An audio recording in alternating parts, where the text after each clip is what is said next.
Okay, lastly, let's look at number 16. This is the repurchase of shares. Just be reminded, if you go back to exercise 313, where I explained adjustment number 15, I did repurchase in detail. So I'm going to run through the repurchasing part of it, but I am going to give you more detail on why the sundry expenses was handled the way that it was handled. Okay, so first of all, we do need to calculate what was the average price of these 20 or any shares for that matter at that point of time. So if you go to your trial balance, you'll see your capital, the ordinary share capital, is sitting on 2.6 million and you've got 500 shares. So if you work that out, your average price is R5.34. And then you should know that if you compare it with your R6.40, that was the selling price, you don't have enough money in your capital to pay for that. So that would mean R6.40 minus R5.34, a full R1.06 you are going to get from retained income, like I explained previously. So that's how we split the R6.40 up. The R5.34 is going to come from my ordinary share capital, basic your capital, and then the 106 is going to come from your retained income. So what the problem is here is, if you look at T accounts, this person in sundry account, sundry expenses, which is an owner's equity account, they took the whole R6.40. So they went and they said R6.40 times 20,000 shares. The answer for that is 128. They put 128,000 there for some more expenses.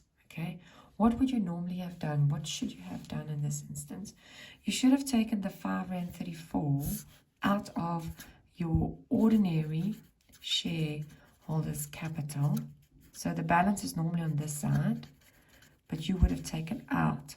So let's work out what's R5.34 times 20,000. It's 106,800 that I'm going to have to take out there because I'm selling these shares. And then if you look on the far right, the other one is retained income, which always has a balance. Well, yeah, it should. It's retained income, like extra capital on the right. And now you're taking out R1.06. 20,000 shares times R1.06 is 21,200 that you are taking out there. So you should have split this amount up. That is R6.40. This is R5.34 for 20,000 shares. And this was R1.06. So can you see how you split it up in two places? You should have debited capital and you should have debited your retained income. So if you want to fix this, no, I don't have, let's just use a black pen.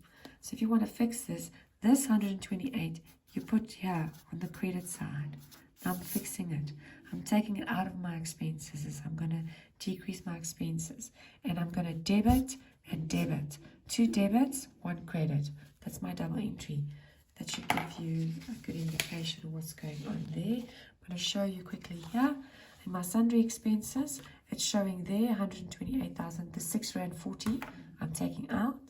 But I'm taking it in 2 different places. And the 2 different places are in the capital.